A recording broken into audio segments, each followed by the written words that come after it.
Welcome to Two Chicks and a Horror Flick, a weekly horror movie review podcast. I'm Tawny Ray. And I'm Felicia Connor. Subscribe to get new episodes every Wednesday. We dive into trivia, drink a little whiskey, and of course, give our no BS opinions. Join our Discord server or message us on social media to talk all things scary. And if you like the show, consider supporting us on Patreon.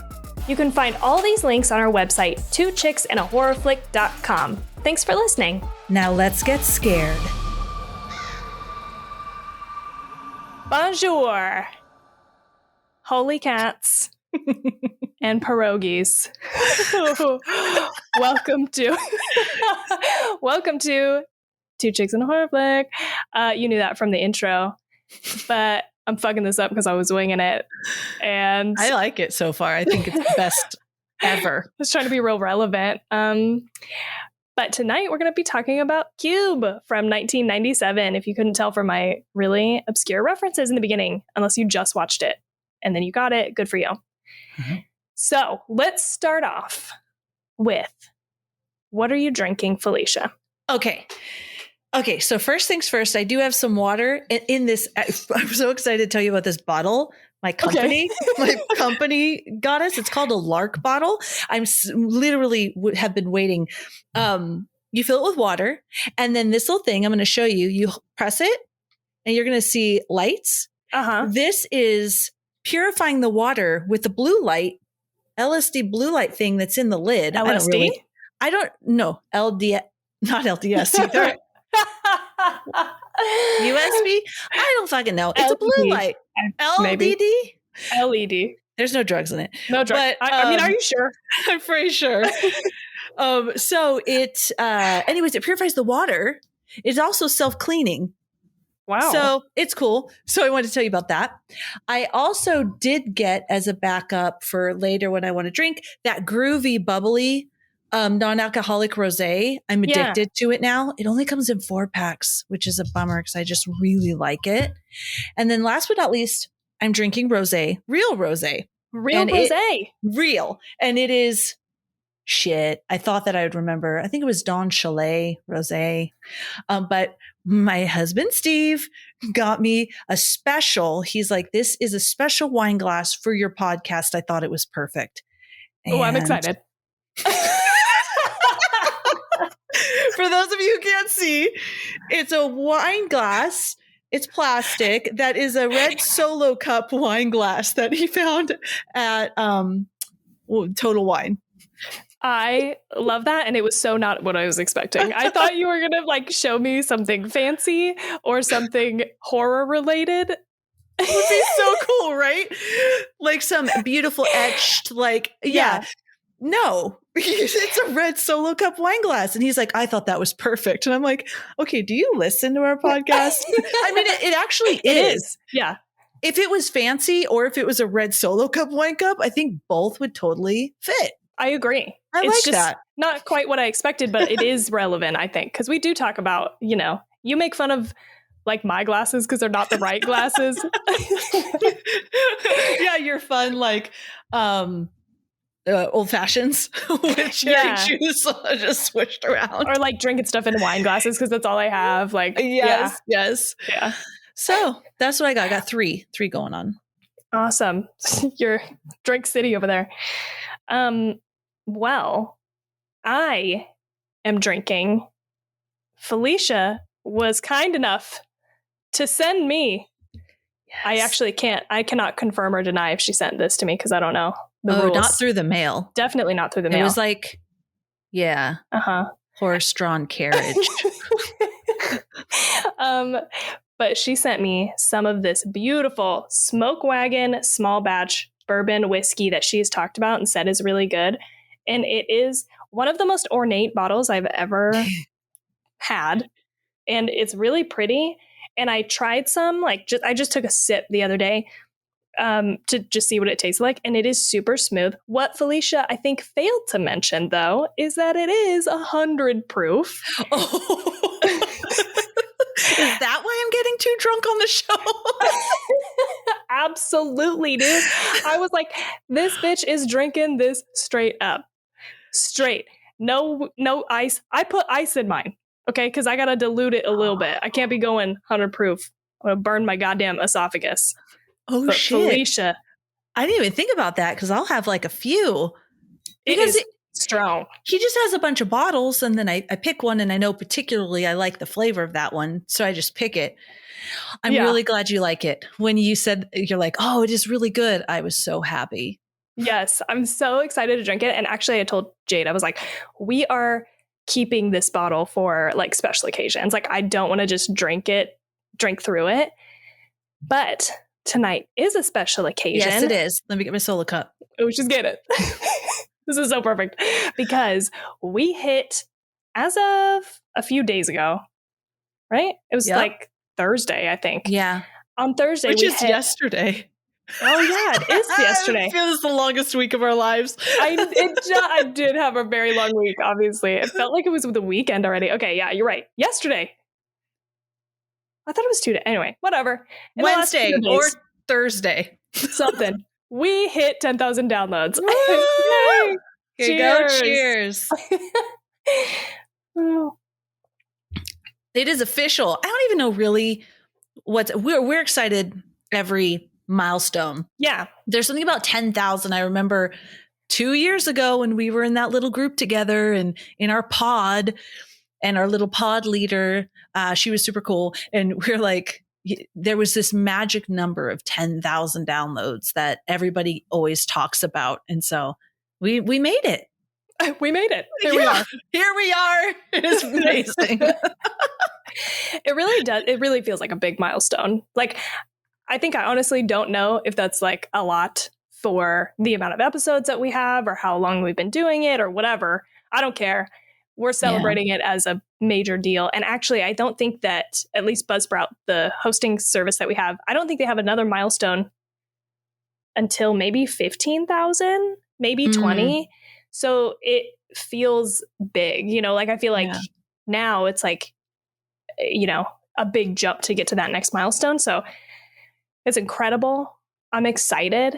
And I just wanted to talk about it for a second because I posted about it on my personal page today. I saw that and loved it. Yeah. And I don't like often post or talk about it. We talked about this in our year in review, unless I'm like really close with people and they know that I do it and they, you know, we talk about it more often, I think, than like Paige and Trevor, you know, like they were on the podcast. I talked to them about it. But outside of that, I don't really like talk about it a lot because I feel kind of embarrassed. But I wanted to just say that I don't know, Felicia, you probably have had this experience where like as an adult, like once you reach adulthood, having moments of extreme excitement, like extreme giddiness is so few and far between. It just doesn't happen very often, at least for me. And I think that's probably true for most people, right? I can think back and think of like only a handful in my adult life of times that I have like been so excited that I actually cannot contain myself and I'm like jumping around or I'm like, you know, sweating profusely or I'm like running around. Like I have to get my energy out physically because I'm so pumped about something. And I can't tell you this, our podcast has given me more times of that happening than anything else. So over the last like year and a half that we've been doing this, there's been like, you know, a handful, like 3 or 4 times. Like, I mean, obviously the whole thing is very fun and exciting, but there have been like very specific times that just shoot my excitement up to like level 10 and I cannot contain myself. That's crazy.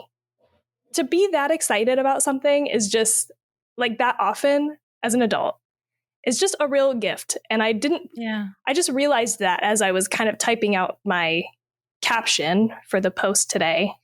And I was like, I'm going to share this because it's like, if you want to do something, if you want to start a podcast, if you want to make a short film, if you want to write something, just do it. Whatever you want to do, just do it. Because I did not think, I would never have said, like you said, a couple years ago, I wouldn't have known that starting this would give me that level of like joy.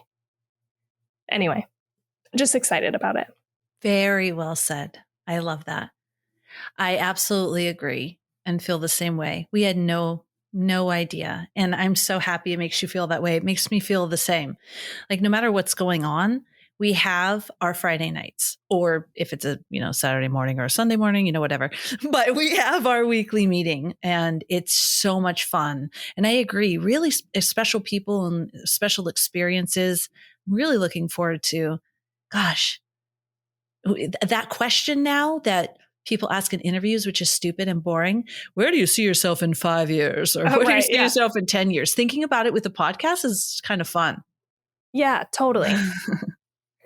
Anyway. I love that. Thank you. That was Tawny's award acceptance speech. 10,000 listener thank you speech. Thank you. Yes. Thank you, all you listeners and our friends and supporters. Like, definitely connect with us. That's some of the stuff that I've been the most giddy about. I mean, yeah, emails that we get where people, oh God, the emails we get, pour their heart out and they're like, this is amazing. I feel like I found friends, to talk about horror with. Like, that pumps me up.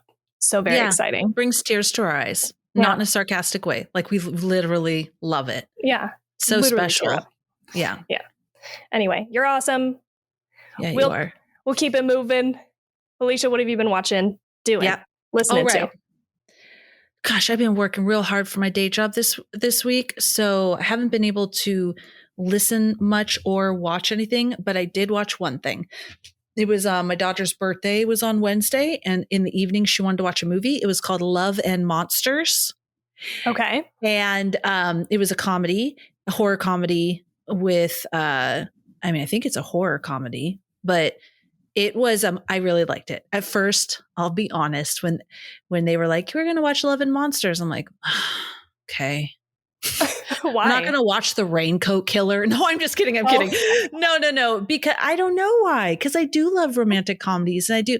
But sometimes I think maybe it's going to be like more of like a teenager type show, and some of those are good. But I was like, oh, okay, let me rewind just for like a little teeny bit. I did not act that way to my daughter, of course. I was like, of course, honey, it's her, whatever you want. Yeah. Because it was her birthday. If it wasn't, I would have been like, what? And I really liked it. Yeah, it was cute. It was really cute. The acting was really good. And the humor was really sarcastic, like witty, that quick, witty, sarcastic type humor I love. And I thought the monsters were really good as well. I guess I don't know what this is. Is it like a show? It's a movie. It is a movie. I believe it was on Netflix. Is it animated? Nope, it's humans. Love and Monsters. And let me just tell you this. It has Dylan O'Brien in it. I recognized his face, but I didn't like. Anyways, hopefully you guys know who he is, because I don't know. But I recognize his face. Oh, we just watched it on Hulu. That's right. But it's also on Prime. And it's a movie. And what it's about, without giving anything away, because if you watch the preview, you'll know, that there was a meteor coming towards the Earth. And we sent missiles up to blast the media. Jesus. Meteor. The meteor. That's a little Freudian slip. No, I'm just kidding. Blast the meteor, but the chemical from the weapons, that we put into it, chemicals came down to the Earth, and everyone's like, "Look, we're fine, no problem." Well, what happened is that the chemicals that came down from the bombs actually infected the bugs, and bugs grew to like bigger than life, like dinosaur sized bugs. And so now it's in the future where people are living like underground and hiding out because of these bugs, and frogs and stuff are monsters. Gotcha. Okay. Yeah. It's a comedy. It was cute. It's a comedy. It was cute. It's terrifying. It's a comedy. It's a comedy. That's it. That's the only thing I got besides Going Cube. On. Same. I didn't watch anything. I will say we have been watching Next Level Chef because I said to Jade, we usually just watch like one episode of something when we are like making and eating dinner. And I was like, I'm really missing some like competition reality TV in my life. Like, I really need to watch and judge people for something that I am not good at all on TV, like watch them on TV and judge them. And so, we're not into like cooking shows, but we started this Next Level Chef, Gordon Ramsay, of course. And it has been entertaining. So that's nice. I just like that to, armchair, what's it called? Be like an armchair expert on cooking, which I am not at all. Oh, I did. We did that with that School of Chocolate, which was awesome. I mentioned that before.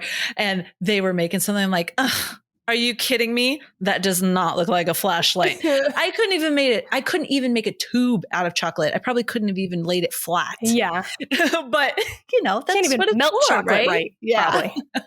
Yeah. I do plan this weekend, and we'll see if I do it actually next episode, but I'm a huge Sex and the City fan. I am. I love it. I love, love, love it. And I was so frustrated because I have HBO Max through Hulu, but I couldn't find that Just Like That, their new series on HBO Max. I was so pissed off. I was so frustrated. So this is for anybody who has the HBO Max add-on for Hulu. You actually can download the HBO Max app as well and log in with your Hulu login. And then you get all of the stuff that's on HBO Max and the stuff that's on Hulu, just so you know. Interesting. Why would they pair it off like that? That's weird. I don't know. They don't have like the newer or maybe exclusive things, Just Like That. Just Like That. Wasn't on the Hulu version, but it's on the like legit HBO Max version. I don't know why, but they did. Huh. Okay. So I think the Hulu version of HBO Max has all the original and older HBO content shows. Yeah. But for some reason they didn't have that one. But you can log in. There you go. Hopefully I have changed someone's life like I changed my own last night. I bet you have. What else we need to update the people on? Yeah, what? Is your Silence of the Lambs situation with your family, because I know you did it. Dude. And they need to know how it went. So for those of you who didn't hear Silence of the Lambs, I promised Seth and Tawny that I would do the Hannibal Lecter, that whole thing. I practiced it. It didn't do it very well there, but I practiced it. And so what I was going to do is at my birthday dinner, I was going to do that at the dinner table. I did forget because I went to crab and that's my favorite food. And so I just stuffed my face. Understandable. But they reminded me. So at cake, everyone was around me. And I said that looks like a really good cake. And I did that or whatever it was. Like I did it. And everyone just went about like it was it does look really good. Like they just went about their business. And I'm like, okay, wait a second. I was thinking in my head, I'm going to do it again. And I'm like, this cake looks so delicious. Right? Or whatever. Yes. And then they just looked at me. And then they just ate their cake and kind of moved about their business. And I think I am a lot weirder than I thought. I mean, I knew I was pretty goofy, but like everyone didn't even respond to me. I mean, I just think there's no good response to that, Like, but even what the fuck are you doing? I would have appreciated that even. And so then I looked at Steve and I went, I just did Hannibal Lecter. You know, that thing he does? I did it when I said I was going to eat cake. And he goes, oh, really? Just whatever, guys. He goes, really? That's silly, honey. We're like, okay. It was anticlimactic, basically. Mm-hmm. I don't know what I was expecting. Yep. Yeah, like what was I thinking? Everyone's gonna go, that's Hannibal. Like, I don't know. That's what I was hoping, I think. I don't know. I guess I didn't have any expectations. They probably all left and went, do you see what Felicia did? Like, they probably talked about it later. Yeah. That was fucking weird, wasn't it? Yeah. Fucking weird. Funny. Anyway, should we jump into it? Yeah.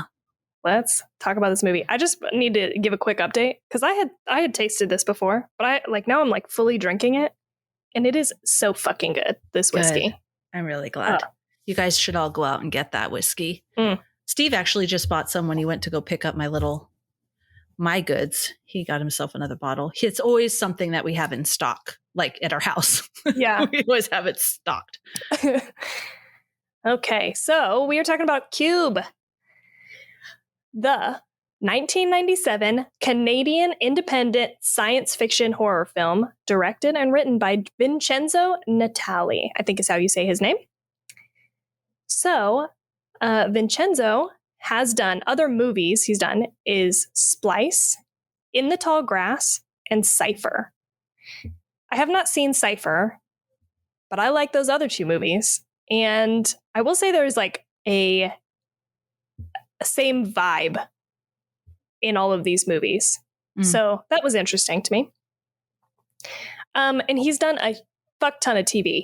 Like he directed episodes of Hannibal, Westworld, The Strain, The Stand, Lock and Key, and one episode of the show called The Returned, which is not great. It's based on a French show called Las Revenants, I think is how you say it. Highly recommend the French version. The American version is like a shot-for-shot remake. It's almost like exact. Like they got people who looked crazily like the same actors, but it's not as good still. Anyway, that's my tiny soapbox for today. Okay, so our cast, we've got, you might have to help me with these names because I imagine maybe some French, maybe just a little. Nicole, maybe just his first one. Nicole de Boer, Boer. I think it would be DeBoer. DeBoer. Yeah. Is Levin. Nikki Guadagni is Holloway. David Hewlett is Worth. Andrew Miller is Kazan. Wayne Robson is Ren. And Maurice Dean Wint played Quentin. So the budget for this movie was $350,000. Very small budget. Box office, $9 million. Okay. Total. I think that's total since. I think the first numbers out of the United States was very small. Okay. IMDb gave this a 7.2 out of 10. Rotten Tomatoes gave it a 64%. And Letterboxd, I have 4. Letterboxd gave it a 3.2 out of 5. And 83% of Google users likes this movie. This is always the time where I like to turn it over for you for any random thoughts, because I'm about to 2 minutes with Tawny. I learned my lesson after the last episode. I wrote my own. You're reading, you're like, fuck. Your sweat is dripping down. Just kidding. Oh man, that was funny. I'm like going through the Silence of the Lambs. I read the Wikipedia for anybody who didn't listen to the episode, and it was fucking lengthy. I didn't know until I was in it. There was like insane amounts of detail. It's very funny. Anyway, so I wrote my own this time. But it's like a sprint through all the details. Yeah, it's hard when you are doing the intro and then you have to do, because I could try to do like 5 minutes with Felicia. I just picked something and I could read the Wikipedia. I could mix it up like that. I don't know. I just like to, we don't have to do that unless you want to. I'm down with 5 minutes with Felicia. I could have like something, the little like Felicia interjects while you catch your breath after doing all of that before you go into 2 minutes. I wasn't prepped for that though, so I don't have anything this time. Yeah, we'll do it next time. We'll do it. Okay, here we go. Cube opens with a man waking up in an industrial-looking room dressed in a uniform reminiscent of a prisoner. He looks around the cube-like room to notice there are doors on each side. He opens one of the doors and enters an almost identical room, except this one is orange/pink, something like that. Once inside the orange room, a gigantic great trap is triggered that dices him up into pieces. Elsewhere in the cube, other people start waking up and finding each other. An older man shows up with the rest of the group and wordlessly starts checking rooms around the one they're in. He throws one of his boots into one and it gets incinerated. He explains that there are motion detectors in some of the trapped rooms. They begin moving through the rooms and talking to each other about what they remember and what they do. The older man is Ren. His nickname is The Ren and has escaped several prisons. Levin, a math student, notices a string of numbers associated with each room. Ren tells everyone to stop talking and guessing about what's happening to them and just focus on what's right in front of them before he gets sprayed in the face in one of the rooms and gets his face dissolved. The group runs into an autistic man named Kazan, who Quentin obviously sees as dead weight. Levin develops a theory that the room with prime numbers are trapped, and they continue through the rooms. Quentin gets injured, tensions rise over the purpose of the cube, and it is revealed that Worth, who is some kind of office worker, helped build the outside shell of the cube, but doesn't know much else about the inside of it. With his information, Levin realizes that the numbers are coordinates, and that there's a room that acts as a bridge to what they hope is the exit. They make it to the edge, where there's a big gap to the outer wall. Quentin drops Holloway intentionally down this gap. The rest of the group tries to get away from him since he's an asshole and make their way to the bridge room before he catches up to them. He stabs Levin, and Worth ensures he gets crushed between the moving rooms. Worth lays down next to Levin and waits to die. Kazan is the only member left in the bridge room and walks into a bright light. The end. Good recap. Thank you. I think I missed a couple details. I should have mentioned who Holloway was before she dies. But that's the gist. I think if you've watched it before, that'll jog your memory. Yeah, for sure. For sure. So anyway, this was my pick. I do feel like I kind of snuck it in here a little bit, but it showed up on the list of 90s psychological horror. I don't think we ever mentioned that was going to be our theme. Did we at some point? We did at the very end of our last episode. So okay, yes, cool. Okay. That you're right. We should recap that. That is the theme for this month. And this was my pick, and it showed up on the list. So I think it is like kind of a psychological horror. Mm-hmm. Maybe not in the way that you would normally think of ones. Like I think normally they're like, sort of detective dramas, like horror dramas. So this is not that, but I think it'll be good to have a break between the last one and our next movie that we're doing. So yes, snuck it in here. Sci-fi horror. Yeah, I would say psychological too, because it did make you like think a lot. And I think that was kind of some of the themes within it. So yeah, it was like mentally what's real, what's terrifying. Not, what's a conspiracy, what's not, is there purpose, is there not, right. Things like that. Yeah. And just straight up being trapped with other people who you cannot control and are unpredictable, I think is, has to lie in psychological horror somewhere, know? Yeah. And they start to break down and deteriorate, so. Yeah. For sure. So anyway, Felicia, what did you think about this movie? All right. She had to drink. She had to take a drink out of that red Solo cup. I did. Tawny, I did not like this movie. I did not. Okay. So, but I can tell specifically why, because the acting. Yeah. Oh yeah. In a nutshell, I liked the traps. I liked the deaths. And I liked the idea like of the cube and having to figure out like how to get out of there.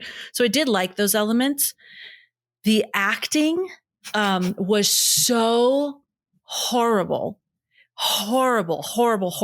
I have right here like over the top theater acting. Like it just bothered me so much. Like I could think of them like Holloway, right? Where I hated Levin. Yeah. But like Holloway where she's, they're talking about something, but then she starts talking about her jewelry, and she goes and blah, blah, blah, blah, blah, blah. She grasps her chest and they took my necklace. The whole thing was like theater. Yeah. Like literally I could picture it. And so then when I started to look at it that way, even though that's not what it's supposed to be, I was able to get through it. But in the beginning, I literally was like, oh my God, what the fuck? Like, what the fuck? Oh my God. And actually Titi came in because I watched it in my bedroom because it was free with the Roku. And she was sleeping there. And all like, she could just hear me go, I would just go, oh my God. Oh my God. And she's like, what, Mom, is it scary? I'm like, it is not. It is not. You can't watch it because there are some moments that are really gory, but these people are horrible. And so she fell asleep, so I was able to watch it. That was good. But yeah, so in a nutshell, that really bothered me, and I didn't feel like it got better as far as the acting. I just started to focus more kind of on the story and if they were going to get out. The one I didn't actually mind too much was Kazan. I mean, it wasn't the best, but I didn't mind him too much. But I can tell you, Levin, I despised her. Her arc was such bullshit, where she started with like, and she's not crying at all. You know, she's just like not really crying, but she's crying. And then because she can do math and she's helping, then she's just like, I got this. And then she was like, sassy. And I'm like, oh, fuck me. So anyways, that's how I feel about that. It's okay. I kind of expected that. I was I'm sorry, because I love you so much. No. I don't take it personally. It's been a very long time since I've seen this movie. I have seen this movie a lot. Like when I watched it, I feel like I watched it a lot, like in a row, because there was so much nostalgia going back and watching it now. Like I'm like, you know, scenes, lines, things are coming back to me and like they're like burned into my brain. I must have watched this many times, or I watched it, you know, and it just seared its imprint into me. So I have like that nostalgia, and I love this movie for that reason, that I watched it at a prime age and thought it was like really, I wasn't like terrified by it, but I was so intrigued by the concept and like the idea. And I just feel like it kind of stands on its own. Like, I don't know, there's not much out there that's like this. True. That is a small scope sci-fi horror. Like sci-fi horror, you know, you're like normally in space, you know, you're dealing with spaceships, it's big, you know, but this is like small. And I love the, just the scrappy nature of this movie. Like, I love how smart they played it to do it on such a small budget. I just feel like it's really ambitious. The idea and the ambition is like what I love about it. Love the idea. The acting and the script is so fucking bad. It's like, I totally agree. Okay. I was like, also, I don't remember that from the last time that I watched this movie. And it's been probably, you know, at least 15 years or something. I was like, I don't remember any of this. And wow, is it bad? I mean, I will say though that there are parts in the script that I feel like are really fucking good. I actually wrote a note that I was like, some of this feels like it's written by like an adult who knew how to write good dialogue, or not good dialogue. I should not say it that way. It was like written by somebody who knew how to write prolific dialogue, you know? And so it is sort of like contrived, you know? But there are some moments that I like that I wrote down that we'll get to later. But other moments were like, oh my God, kill me. Nobody would ever say this. It's so bad. So even just some of the moments like Quentin, first of all, needs to put his eyes away for a portion of it. Like there's other levels of angry and going crazy and frustrated than just bulging your eyes out the entire fucking time. But I just remember with him, it was one where I laughed out loud. I don't remember exactly what he said, but I think he was talking about, they were all talking about why they're in there, right? And it was more towards the beginning, so he hadn't lost his mind yet. And he was sitting there and he kind of leans up against the cube and was like, oh, why are we all in here? We must be in here for a reason. And then he pauses and he looks at him and he goes, how about you, Worth? How about you tell me why you're in here? And I'm like, oh my God, turn your head around. Let's redo that. What is that? This is not real. Everything is so overacted. So silly. I can say, actually, I take that back. I think it was a Worth towards the end.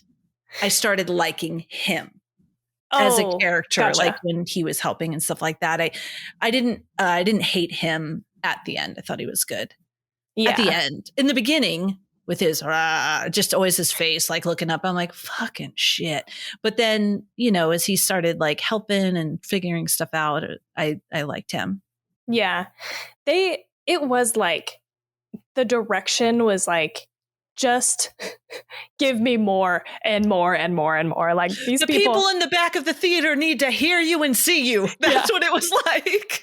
And these people are putting in some fucking work, especially Ren, in my opinion. Like, he's not in the movie for long because he's like the second person to die. But I'm like, this fucking guy is making some choices, I feel like, or he was told to do what he was doing. And it's just so weird, you know, like, he's like putting the boot thing in his mouth so that he can climb with it. I'm like, bro, you can just keep it in your hand and climb up. Like, it's so over the top.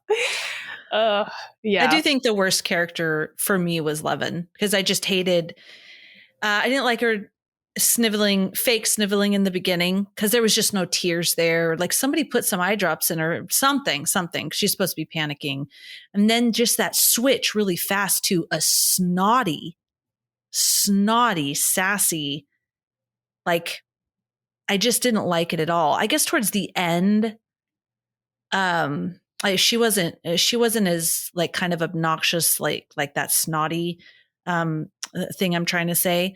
But, and I did want her to get out because they went so far. So I thought when Quinn killed her, I was like, "You fucking kidding me?" But I just didn't like her. Yeah, I feel like they're all equally bad, maybe except for Worth towards the end. Like, I feel like he does kind of, you know, figure out how to act by the end. Yeah. I guess that guy has been in every one of Vincenzo Natali's like big movies. I recognize him. I feel like I recognize him when I saw him. And I don't feel like I remember having a problem with him in anything else. So me neither. Oh, maybe I saw Splice. I think I saw that. Yeah, I'm not sure. I was just glancing at some of the movies he was in, but I feel like I recognize him. Oh, he was in the Planet of the Apes. I know I saw that. Unless he was an ape, I might not have recognized him. I don't know. But yeah, I really loved that first death, though. The first death is great. You cannot deny. It's so good. Looks great. Holds up. I mean, the actual great does not hold up. That's some like late 90s 3D animation shit. Like, it's bad when it tries to fold up, you know? Yes. But again, the ambition, sure. Great job taking a shot and overlaying this, you know, computer, like the CGI thing to make it, you know, you understand what's happening. At least it doesn't age well, but, you know, sure. I wish other stuff was great. They had a few more people in their group so we could have seen a few more deaths. Yeah. By the traps.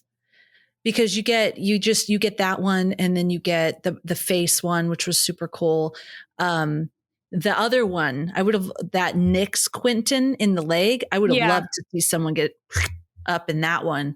Just a few more of those. I can say the scene that was like, I was holding my breath, it was the most intense, was the quiet scene where they had to be quiet. Yeah.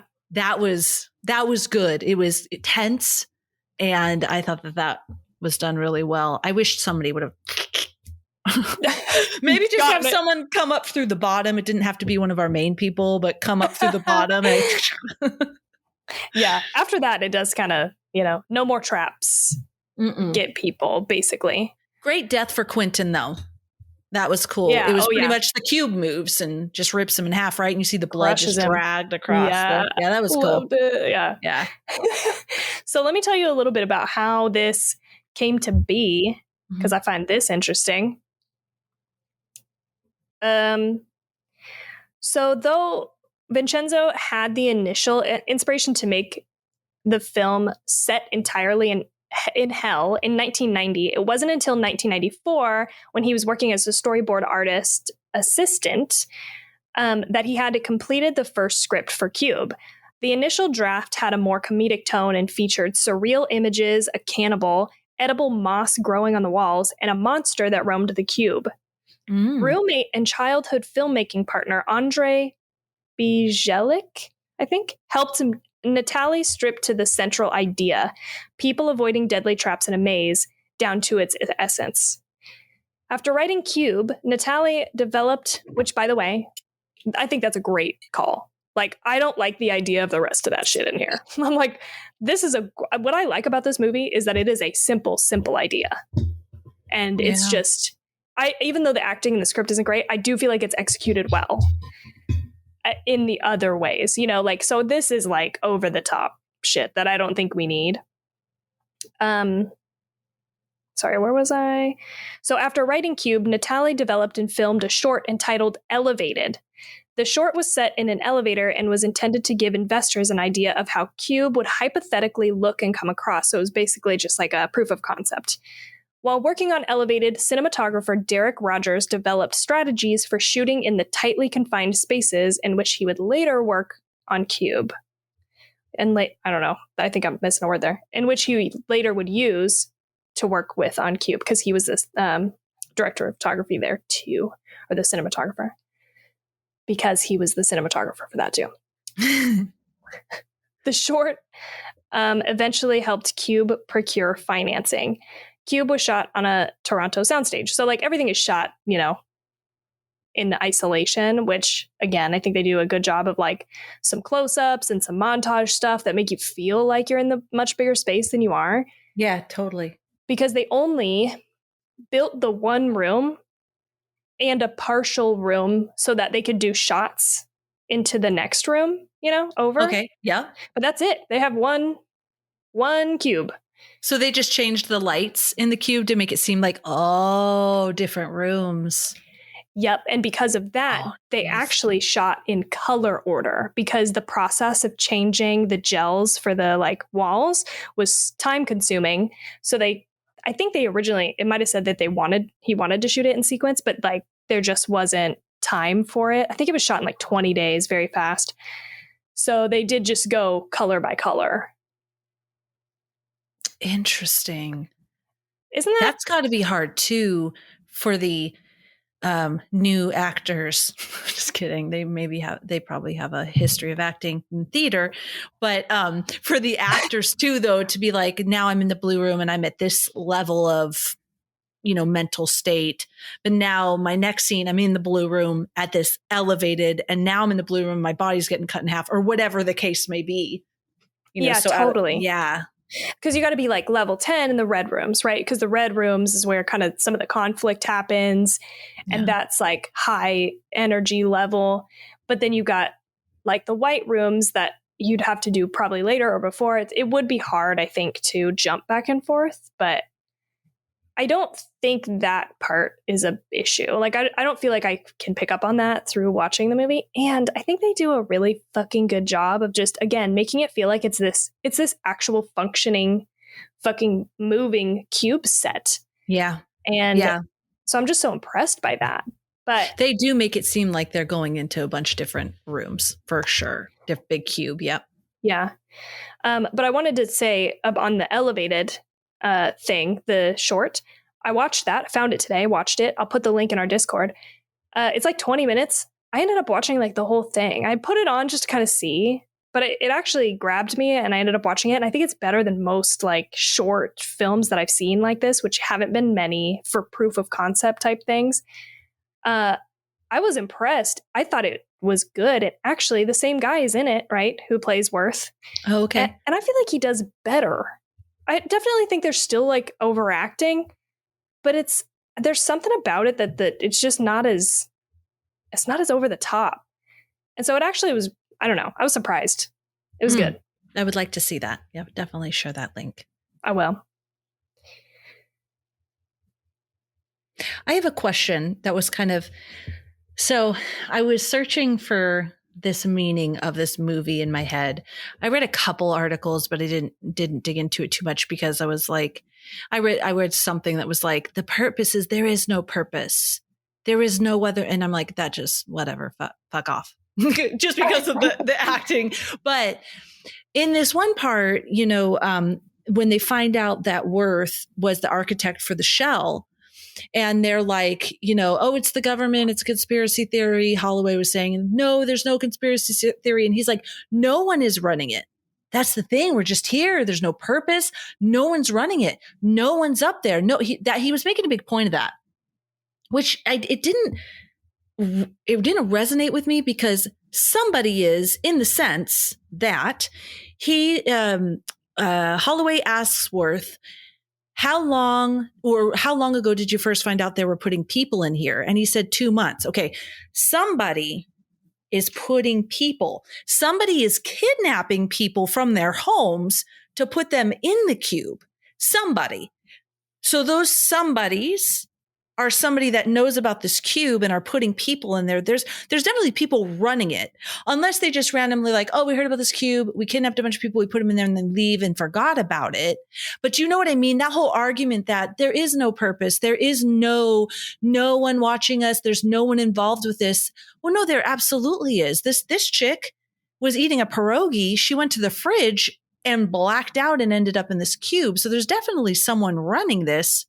So I wasn't sure if you knew more about that theme or if that was just like maybe not really baked out very well, because I always like to try to give the benefit of the doubt. And if there is this kind of psychological meaning, I wanted to be able to pick up on it. He seemed to be really focused on that there is nothing, but there is. I mean, just by the basis of the fact that they're there and the thing is built and it's, I mean, somebody knows about it. Yeah, I guess I do not remember him saying that he knows that people were put in here. Like I thought that conversation went differently. So I'd have to go back and watch, because I thought somebody asked, did you know they were putting people in here? I thought he was like, I didn't know anything about this really. Like, so I think that makes a little bit of a difference. But I hear what you're saying as far as like, yeah, nobody's in charge, but we're in here. Because when she said that one thing, so sorry. When he had said that about the 2 months, and she said, well, that's not too bad. Like it's at least it's only been 2 months kind of, and not like this has been going on for years. Sorry, go ahead. Yeah, I'd have to go back and listen to that again, because I feel like I'm misremembering, but as you're saying that, it's reminding me. But I think, I think like there's an idea here that it doesn't get as fleshed out as it could, maybe, because I did come across some of that too in my research as far as like themes. I think there's many different ways to read this based on a video that I watched that, again, I will link. I think it was from Film Comics Explained is the YouTube channel. And this guy was basically like, one of the theories is, that there is, it's like an allegory for like companies, capitalism, right? Like we're all part of the machine, and nobody is like, no one person is piloting the entire machine. So like it's, you know what I mean? It's like, we're all part of we're all a cog in the wheel. It's not like us against them. It's all of us are contributing to this. Right. Like there's no one person. And like he says too, he's like, I think this is it's a abandoned public works project. And then Quentin says something like, well, why put us in here now or something? And he goes, they have to do something with it, or else like something has to be done with this, or else it was all worth nothing. But I think, yeah, it's like, it's more of an idea instead of like the literal sense of, we are here. Somebody put us here. It's like it's philosophical debate. You know what I mean? Like, yeah. And when he was yelling at her, when Holloway was like, see, don't call me conspiracy theorist, or when she was doing that whole thing and he was like, Big Brother is not watching you. Well, we just found out after this movie, thanks to Snowden, that they absolutely are. So I was like, sorry, that doesn't pan out anymore. Yeah. Poor Holloway. I did like when Holloway started to soften up and take care of, what was his name? Kazan.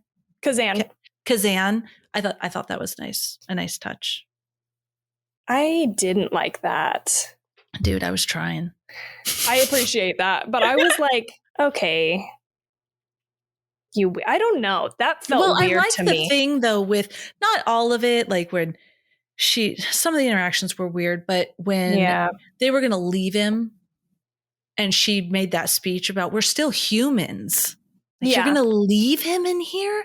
I liked that. I did too. And I liked how Levin said, well, we'll come back for him. And she's like, that's a line, you know it. I felt like that was one of those times that the line was really good. Like, that dialogue was really great. And I liked that moment. But yeah, it was like, I don't know. It was a weird choice, I think, for me, because it doesn't fit within the rest of her character in a way. It's like, I don't know. The mothering of him. Yeah, maybe because she was a doctor. I don't know. But to continue down this, like... Yes, sorry. Yeah. Theme path. I do think there's several different ways that you can read it. And I have never done like research on this movie until now. So this is really interesting to me that there are all of these different ways to look at it. And I don't know if we are going to get like super in depth. I didn't take like super crazy. I didn't really take detailed notes at all. I'll link these resources that I like listened to. But some of it is a little over my head. So I'm not going to be probably the best person to speak to it. But I liked the idea that it was kind of about like capitalism, in the sense that this video that will again like talked about, like, you know, you're going through life basically, like you being a cog in the machine is like them going through the rooms, and like they are stuck in the rat race, basically in the wheel. And you know, the ultimate goal is to get out, but they can't, like, you know, they're stuck in it. And the only way to ascend outside of that is to be outside of the machine, basically. Because they talked about how each of these people kind of have their own function. You know what I mean? In society, there's like a cop, a doctor, you know, like a student, and then the office worker. And Kazan has a purpose within the context of the movie because he can do the math for the prime factors to help them get out. But like how society can see him as like other and othered. Yeah. Outside of the, okay. Sorry, go ahead. Yeah. Oh no, go ahead. I was just going to say that, othered and outside of not really a cog in the wheel, not a contributing cog in the wheel is how they see them. They wanted to get rid of him the whole time. Yeah. They wanted to leave him behind. He was just a hindrance. Yeah. In a lot of their eyes. Right. So, but at the end, he's the only one to get out, to escape, to, you know, escape the rat race or ascend out of that. Nirvana. Yeah. So I thought that was interesting. I was like, I think there's something there. And I also, as I watched the movie, I did feel like there was something there about like productivity and like human worth being intrinsically linked to like what you can do for each other and for the world, kind of. And how that can maybe even be problematic, you know, like I thought that was kind of interesting. But another one that they brought up was like, it could be like a scene in a religious sense, because it's like the only way to, again, ascend or achieve nirvana is actually to not be like concerned about your purpose in a way. Like it was like, I'm probably doing a not great job of explaining this, but you know, like they're all obsessed with why are we here? Who put us here? What is the reason? Blah, blah, blah. Like, but all that is keeping them trapped in a way. It's like, yeah. You know, I don't know. I thought that was interesting. No, that makes sense. Cause then if you think of it too, like people, who feel like they've gained a level of spiritual enlightenment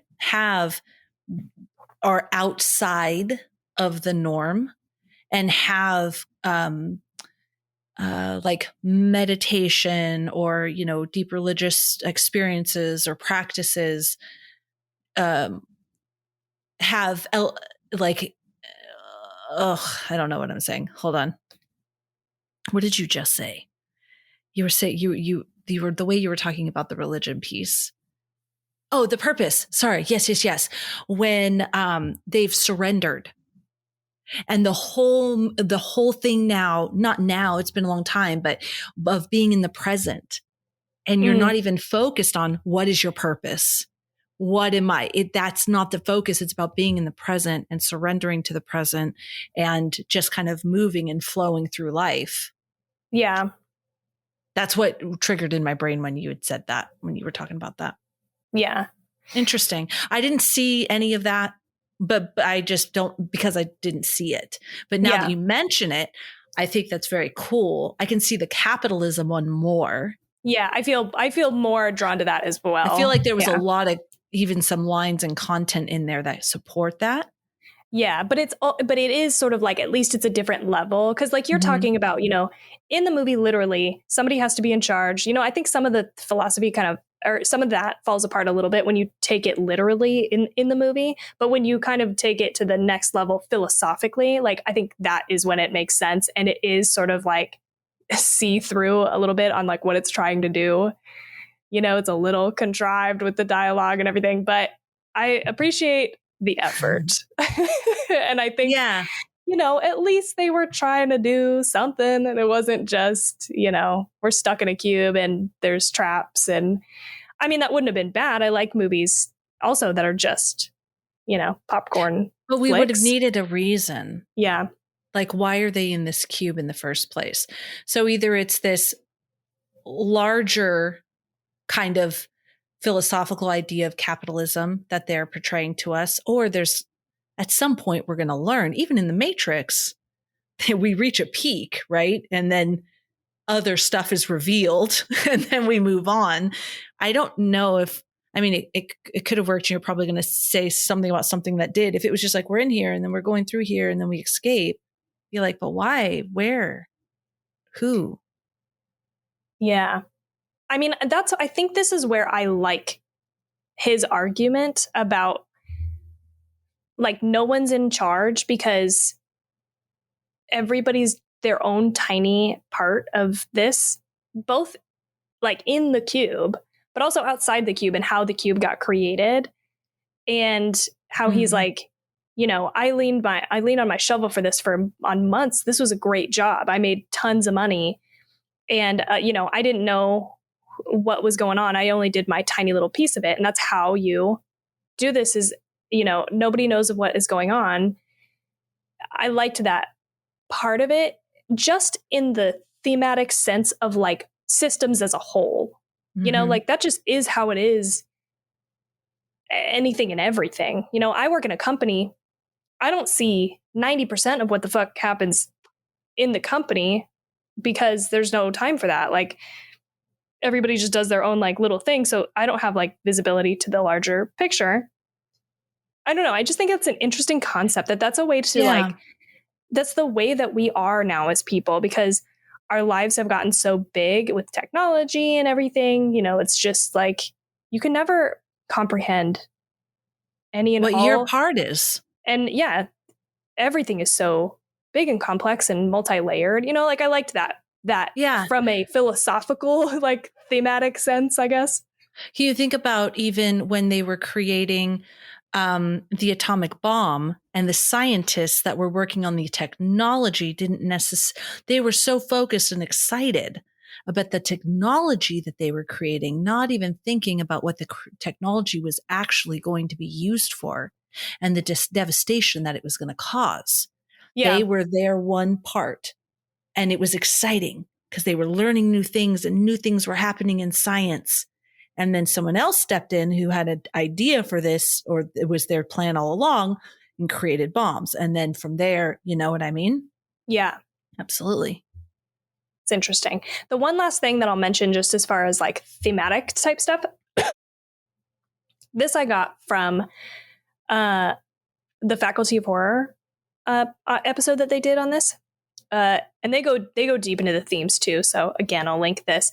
But one of the things that they mentioned that I really thought was interesting, and that I find interesting about like horror in general, is how horror themes are tied to what is happening like culturally and historically. And so something that they said was like, so movies like Hostel and Saw came as like a post 9/11 thing where, and I think we talked about this in our episode, and Eli Roth mentions this in interviews that I've seen with him about Hostel, where he's like, there was this all of a sudden now after 9/11, there was the American presence overseas and how we were seeing like videos of them like torturing people. And that really kind of affected how people, that was the first time that you saw gore and shit like that on like on television, on the news. And that affected and kind of, you know, I think soaked into the zeitgeist, if you will, everybody's mind. And they were like, that is what became then sort of scary for people, and that's how like why those horror movies worked and were made in that time frame. I'm really interested in this type of thing. I want to do more research at some point about like, because it's really interesting when you look at, you know, decades and what was happening culturally and how, you know, the fears of the time sort of reflect in the horror films. So something that so they were talking about how this was actually pre 9/11. And it was coming after the early 90s where the Cold War ended. And there actually was this time of like reflection. Like they were like in the 90s, we stopped looking outward as a country. And granted, this is a Canadian film, but they mentioned in this podcast, like we feel like they were trying to make it like an American film and like make it for American audiences potentially. So there was this moment where we stopped looking outwards as a country to other conflicts, like with outside countries, and we started looking inward. And so you've got like, you know, things happening internally in the 90s, like, you know, O.J. Simpson, I think it was the riots. There was some riots. Yeah, LA riots. The LA riots potentially. So all of that stuff was like turned inward into America. And how LA riots. So yeah. And how like this movie sort of reflects that, because it's like they are sort of like talking about this exterior potential system or whatever that they're in, but the conflict is internal. It's now about them against each other and like what the problem is there. And so I thought that was really interesting. Yeah, I agree. I really wish I would have seen the movie this way when I was watching it, because I do really like everything that you're saying. I don't think you're crazy for not having seen it like in the moment, because it is sort of like the thing that it feels like it's trying to do is pretty blatant, right? And so then it's like, I didn't think about all of this until I went and did the research either. And then I'm like, oh, that's really interesting to know that there's like a bunch of different ways. And who knows if that's how he intended for it to be. But I do like that there was an intentional choice made. Originally, there was at the very end, after Kazan walks through the light, there was a scene about him getting out. And he said that was the first thing they cut when they got into the edit process. I think it's a really smart choice because it opens up the movie to be however you want to view it. Instead of there being this definitive, yes, there's something on the outside and it's this, or it's nothing, or what. It's like left up to your interpretation. I mean, weren't they in life just like the day before? So they leave the cube and there's like nothing? Oh, I just mean like, you know, there's no answers to the questions posed in the movie. Like, okay. Like I assume he walked right out into a alleyway or something, wherever this big, unless it's in space, because I know they mentioned aliens as well at one point in the conversation. Like, yeah, what if they're floating around in space? They're talking about aliens. It could be that they're dead, you know, and they're trapped in fucking purgatory. And this is, you know, I mean, like anything you could apply to this. And I think that's what I like about it is it's like, you know, I mean, like we were talking about the religious angle. Maybe that is his ascension. He's moving into, you know, whatever is beyond, whatever that is. Yeah, I mean, we don't really know what he's done in life, but he seemed like kind of a pure, kind person, you know, and versus everybody else and what they were doing and doing bad shit. All their bad shit they were doing. Yeah. Anyway. All right. I'm glad that resonates at least. I hope it makes it less bad of an experience, kind of. So, yeah. I mean, nothing can save the acting, but. Yeah, I like that idea. I do. I like that idea. And I can see it now with all the stuff they were saying. And yeah. And I like the traps and I liked the deaths. I wish there was more. I want to see more of those traps. I thought that was so cool. It opens up so strong. Yes, it does. But I feel like it's a good hook. Like you kind of need that to be like, what the fuck is going on here? Yeah. And then you're invested. Even though that guy just died, you're like, what is happening? But I want to go back because we already talked about this and I should have talked about it now. But I wrote this down because I felt like this was one of the best lines of the entire movie. The end? No. I'm just kidding. I'm kidding. Kidding, Tawny. when it ended. It's during the conversation where they're talking about, who put us here, what's happening. And it's Worth talking. And he says, we're both part of the system. I draw a box, you walk a beat. It's like you said, keep your head down and focus on what's in front of you. Nobody wants to see the bigger picture. Life's too complicated. Let's face it. The reason why we're in here is that it's out of control. Like, I just thought this was another one of those moments I was like, oh man, that was good. I mean, again, it's like, is this how people talk? Like, maybe not, but I fucking liked it. We're both part of the system. I draw a box, you walk a beat. It was so good. No, I really do like that line. Yeah. That is the best line because it's true. It's true. Especially my favorite part of that line is we just keep our head down and keep trucking along. And it's very few, I do not think it's the majority, that raise their head up and say, whoa, whoa, whoa, what the fuck? Because a lot of sometimes the whoa, whoa, whoa, what the fucks, I think are still even controlled and we're playing a part within the overall control. So really world changing levels of consciousness doesn't happen. It's very rare. It's not the majority.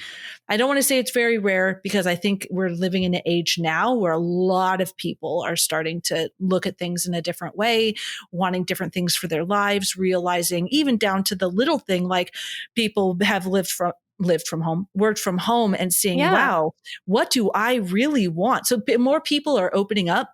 But I don't think it's the majority. And so that line, I love it to really expand that consciousness and say, this is not how it needs to fucking be done.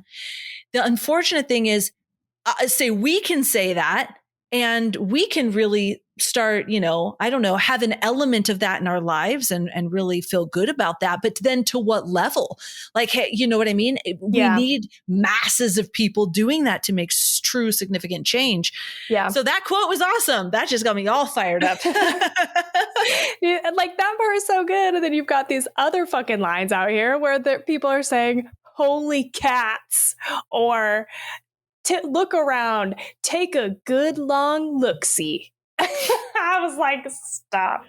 Nobody says that. Nobody says it.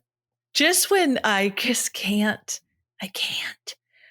When Levin, who is just like scared, and then she has, reading the numbers, and I just remember, I think she said, it's clear or something. And she's like, had her glasses, had her hip out. And she's like, it's clear. She was like, the bomb. It was just, I feel like all of these actors came right out of acting school and they are emanating what someone who has confidence now would act like. Yeah. Yeah. Which is not, well, maybe there's like, actually, I don't even think that is how that reminds me of like Mean Girls level stuff. That reminds me of someone who is very unconfident, but then there's other nuanced ways that you can display that you're losing your mind. And I mean, just when that's done well, or that you have a character arch where you're terrified and then you realize that you have a purpose and you're helping people and then how that makes you feel. Like none of that was there for me for any of the characters. I think the only one that had it was Worth slightly. He became this like, fuck it all sort of guy. And then like, you guys are screwed. We're all going to die. And then he did gradually change. It wasn't like a sudden thing. He gradually changed into someone who's now trying to help and like, save his life and their lives. And then ultimately at the end, he was like, no, you guys go first. Like, yeah. You know what I came across that I think is interesting, because I hear what you're saying. It is sort of like these characters are like archetypes of, their character. But something that I do think is stereotypes. Yeah, stereotypes. Yes. Yeah. But what I do think is interesting is that they do, I think maybe almost all of them flip from the beginning to the end. So there is also this other theme, I think, kind of like, you know, don't judge a book by its cover kind of a thing. Like, you know, appearances aren't everything. People can be a totally different way, or things can be a different way than you think that they are in the beginning. Because you've got Quentin, who seems like he's going to be the hero of the group. He's going to take the lead. He's a cop. He, you know, he's going to do right by everybody. And he ends up being like the fucking worst guy because he fucking drops her and attacks everybody, fucking kills people. Like, and then you've got Levin, who starts off as, like you're saying, like nervous and scared, and sort of flips to the other end of the spectrum where she's like, now she's confident in a way that she's like, she feels like she's a part of getting out of here, kind of. So it is that like, I'm all that sense. She has worth. She has a purpose. Mm-hmm. Yeah. So she I has think value. There's something there just about the characters. They did it very terribly, though. Yeah. They just really did it bad. Yeah. I think it could have been nice with better actors. Yeah. This was one of those movies that as I was watching, I was thinking, I am shocked, actually, that they haven't tried to remake this. But they are. Okay. Kind. I mean, like, yeah, there's many sequels. So there's Cube 2 Hypercube, which I have also seen a bunch, and I like it. And really? Okay. The same crew, same cast? No. Okay. Totally different cast. Same setup, obviously, but it's like different in the way that everything's white. All the cubes are white. Now it's a hypercube. So now we have the dimension of space time in Cube 2 Hypercube. Vincenzo Natali, though, is not involved in any of the other things, I don't think. So it kind of undoes, I think, everything that Cube does, you know, in terms of just theme. And but anyway, I liked it because I also had watched Cube 2 Hypercube like a bunch when I was younger, and it's just, I have a bunch of nostalgia tied up in it, and I think there's interesting concepts there. That's where, you know, I won't say that, actually, I won't ruin it. But they did start talks, I think, at Lionsgate in 2015 to remake Cube, and it's just been on hold ever since. But they did also remake Cube in 2021, last year, in Japan. I tried to look for this and I couldn't find it. So I was wondering because I was searching Cube when I was looking for the movie, and I saw a picture of a woman in a cube, but that was it. It was like one picture and I can't even find it anymore. Yeah. And so I don't even know if that was the movie. But it looked similar because it was like this lit up cube. And I thought, oh, is this it? But then no, it was all the rest was. And something that confused me, this is random, but when you Google Cube, part of the cast is Sam Elliott, Eva Menendez, and Nicolas Cage. And so, okay, you can only imagine when I was coming into this movie. Cube, that did 1997, and I will screenshot this and put it in our thing. It has, right here. I'm going to screenshot it just so I don't forget it. Listen to this. It has Nicole Boyer, David Hewitt, Nikki Gordonji, Andrew Miller, Maurice DeWitt, and then Julian Richards, Wayne Robson, Eva Menendez, Nicolas Cage, Wes Bentley, and Sam Elliott. What the hell? And I was like, oh shit, okay, let's see. And then there's these theater actors. Just I'm like, when are like Wes Bentley, when are the good actors coming in here? And then the whole time, I thought when they got out of the cube, Nicolas Cage, Sam Elliott, and Eva Menendez were going to be the ones that are like the higher ups, maybe in like the Squid Game type, the ones that were running the whole thing. What a weird experience for you. They never showed up. You're like, you just keep being like, where is Eva Mendes? Every time someone else opened the door, I was like, oh, maybe this will be No? Eva Menendez or Sam Elliott, maybe? When the hell is Nicolas Cage going to show up in this flick? That's so weird. Yeah, no. I mean, I No. don't think they're in any of the sequels either. There also is a Cube Zero, which is a prequel, technically. So the actual like way it goes is Cube Zero, Cube 2, Hypercube. Very interesting. Nick Cage. Nick Cage. I actually was talking to my husband. I was like, oh, this is a Nick Cage movie. Tawny really likes Nick Cage. He's like, I never heard of this movie. He goes, that's the movie with J-Lo. And I'm like, yeah, it's with J-Lo. And I was like, oh no, it's with Eva Menendez. And he goes, oh, you know what? I bet we thought it was J-Lo, but it was Eva. And then I was like, oh shit, is this like a Berenstain Bears situation? Oh yeah. Where we remember the Berenstain Bears and we remember Cube being with J-Lo? And he's like, oh shit. And then I looked, no, we were thinking of The Cell with J-Lo. Yeah, I was gonna say, yes, I think you might be thinking of The Cell. That's close to a cube. A cell. So I really went into this with some fucked up expectations. Yeah, that makes sense. This is why I try not to look up anything. Yeah. Because I try not to have anything set expectations. The only reason I Googled it, I didn't watch any trailers or anything. I've been trying to take like unless someone shares it in our Discord, I'll watch it. But I just Googled it to see if I was watching the right one. Okay. Yeah. Because there was this other The Cell thing that was on there. So I just want to make sure I was watching the right one. I was like, oh. Yeah. I like Sam Elliott. Yeah. Eva Mendes is great. Yeah. You got anything else? I think the last, I mean, I took so many fucking notes actually on this in a way that I wasn't expecting. Like I had to stop it every like 10 seconds to take a note. But I think I've hit most of what I was going to say. I just want to say one more thing. Oh, I just wrote, what a fucking exhausting choice to have these characters suck on these fucking buttons. I would be pissed.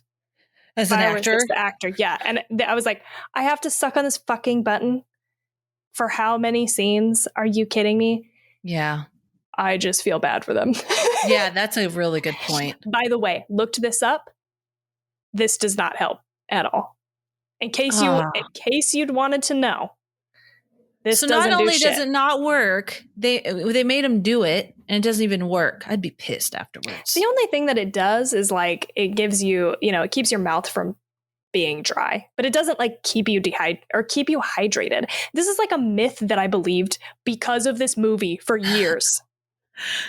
You could have endangered my life. I could have thought that I could have gone several days with this button in my mouth. They did another movie with a really, really great chapped lip. They did. I loved these chapped lips. I actually thought about it as I was watching. I really would like to see, maybe we have listeners that do special effect makeup. Dude. I would like to see how they do these chapped lips, like in Martyrs, like this. Yeah, me too. Yeah, that'd be cool. I'm sure we can Google it. I bet literally we could Google it or just put it on YouTube and find it. But I'd rather hear from our listener. Hi, I'm a special effects makeup artist, and I'm going to do a video to show you. That'd be way better. I agree. Much more personal. Yes. Anything from you, note-wise? I'm sorry. No, I just have this one page, and it was everything I covered about the theater acting. The very beginning, the eyeball, this is so small, but when they zoomed up into that man's eyeball in the very, very, very beginning, I don't think I've ever seen an eyeball like that. It really was fucking cool. I've seen eyeballs up close and then they do stuff, but this one you can actually see like the network of the eyeball. Yeah, in the iris. Yeah, and the iris and all the little, and they're not called veins, but just the whole network of the eye versus usually they zoom in and you see the beautiful color and you can see it up close. This was like really cool. Yeah, I thought that too. I actually made a note that I was like, is this fake or did they enhance this somehow? Because it looks so fucking weird. Does our eyeballs look like that? I fucking hope so, because that's really badass. It must. I didn't come across anything, but I think that's an eyeball. Like your eyeballs got to do that, right? It does a lot of work. It looks, it adjusts, it does a bunch of shit. Yeah, I think it has less to do with that though, and more just like the makeup of your iris. Like some people have like little, like, I don't know, like not symmetrical type things with the tissue. You can kind of see more of those strands, I guess, in your iris. Dude, it was so cool. It was beautiful. Cool. I liked it too. Yep, I just have cool traps, cool deaths, a very interesting idea. I do like what you brought to the table. Thought the cube was nice. I do have actually one more thing that I forgot about until I was looking back at my other set of notes here. All of the names, everyone's name correlates to a prison. So let me read you this. Oh. Not only are the characters named after prisons, but they reflect the prisons themselves. So for example, Kazan, is in Russia, was a prison for the mentally ill. Ren is a French jail that has pioneered many of today's prison policies. Quentin is known... San Quentin? Yeah, for its brutality. Mm-hmm. Holloway was a women's prison in England. And Alderson, who is the first guy who got killed, so I didn't put him in the cast list, is a prison where isolation is a common punishment. And then the last one doesn't make total sense to me, but I'm going to read it just as is. Leavenworth? Is that Levin? Is Leavenworth? Yeah, Leavenworth runs to a rigid set of rules, which kind of represents, I guess, the mathematics. And the new prison is corporately owned and built, which is Worth, hired as an architect. Oh, so there's this interesting, potential whole other aspect of this, which is more from a... Yeah, because that was very intentional. That wasn't just like, oh, coincidentally, all of these people. No, so that must mean something. Yeah. Some sort of, I definitely think they're in prison and or maybe that's just what he got inspiration was from the prisons. I don't know. Well, I think, I don't know. I see how there's they are imprisoned, mm-hmm. But there's also prisons are kind of part of a big system, right? Where we pour money into. So they talk about the military industrial complex, which is I feel kind of a parallel to a prison system type thing. And what that means, I don't know, yeah, I don't know what it means. But that's really curious that they put it that much thought into it. Yeah. Because we're just thinking about capitalism and all this other stuff, and that could be it. But that not only are their names about prisons, but they emulate what the prisons are known for within their personality. Yeah. That seems a lot bigger, than the other. Than just, and prisons are a cog. You know what I mean? It's that extra step of, I don't know, but maybe not. I don't know enough to get into it. I don't either. I'm curious. I feel like we're just scratching the surface here. Yeah. What this movie could mean. There have been several papers written on this movie and what it could mean, the analysis of this movie. So it's I don't know. I'll put all the links and stuff if other people want to dive more into it. And I tried to find these papers themselves because one of the YouTube videos talked about it, but I had a hard time finding them because I was doing it today. Sometimes I wait till the last minute, you guys. Sorry. No minute like the last minute. I just had today off, finally.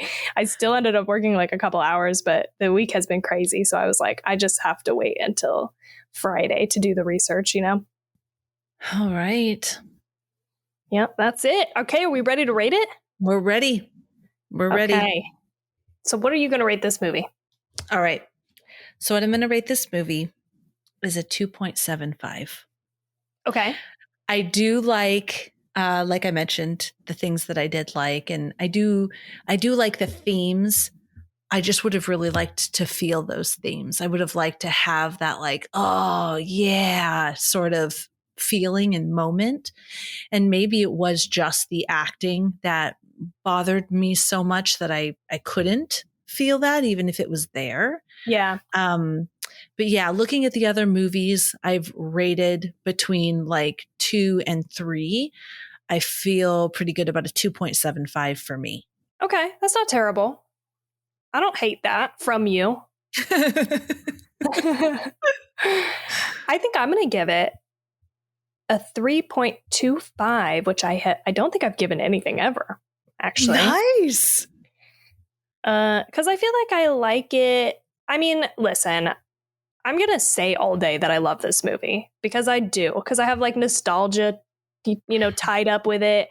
I watched it a long time ago. Like, I love the idea. I cannot help but really appreciate the filmmaking aspect of it. Like, what a scrappy fucking movie. You have like one little cube built, and they really did a good job of making it feel like it was such a big set. I mean, the set itself is small because you're in the one cube room, but you feel like you're actually in this thing. And I feel like that is just super fucking cool. And to do that and separate the rooms by light, all of that is really impressive to me. And so I love this movie for that reason. And again, the themes and the ideas and how you can talk about it. We could sit here and talk for another probably hour about what it could mean, or, really digging down into that kind of stuff. So I like that about it. So I have to give it, a little higher of a score, but I don't think I liked it as much as the other things that I've rated, like a 3.5, which is like inside, high tension, raw, spiral. Like, and I think it's worth a watch for sure as a horror fan. I think this is one of those movies that you should definitely watch. So that's where my cutoff is like a 3+ is I think other people should watch. So that's where I land. Nice. Yeah. All right. But I can't help but be a little disappointed. I will say that. Like, I'm I was sorry. like, no, not in your score. Oh, okay. In rewatching the movie, I was like, oh man, this acting and the dialogue is fucking bad. I do not remember this being a part of it, Was it like that poltergeist moment with that teenage girl where she does this?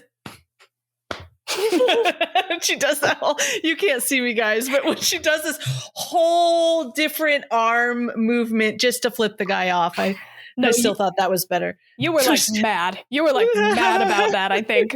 I wasn't dramatic. Was I mad about that? I don't know if I was mad about that. I think it was just silly. Maybe I was mad about it. Maybe. But anyway. Well, this is fun. Thank you so much for sharing that movie with me. Next week is my pick, and I picked, well, I can say this. Yeah, because you said it. It's one of my favorite movies. I love this movie. Well, there you go. You know how I feel about it. But I'm going to be rewatching it. Yeah. Seven. So we're going to be watching Seven with Morgan Freeman and Bradley Pitt. And yeah. Did you call him Bradley? Yeah, just Bradley. I just wanted to. I said Bradley Pitt. I just felt like being silly. All right. So you know that we love you. We'd love to connect with you. You can find us at Two Chicks and a Horror Flick on Instagram, and our other place you can find links to everywhere and anything is twochicksandahorrorflick.com. That's where you can find merch. You can find links to our Discord where we love to engage with you. We're always in there. If we get a notification that says we have a message, we pop in there. So it's a lot of fun, and also to all of the different places that you can find us on social media. And Tawny, what else? You can support the show by going to Patreon or giving us a review and subscribe on whatever podcatcher you're listening to us on. You can also share us with a friend if you feel so inclined. Your friend will thank you for it. Yes. So we're going to go on to 7. I'm so glad we had a palate cleanser that we could laugh at a little bit in between these two movies. Oh, should we mention, hey guys, keep an eye out on our social media because the movie that's coming up after 7, you're going to pick. Yes. So, yeah. Oh, I'm sorry. I was pointing at you like, do it, girl. Like, tell them. Take it. Take it. So we are going to do a patron pick. We talked about this at the end of the last episode, and we'll talk about it more too, just on social media.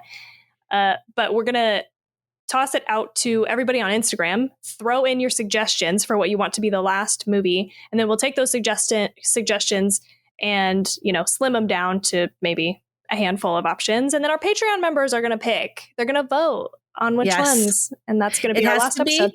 A 1990s psychological horror. Okay? Yes.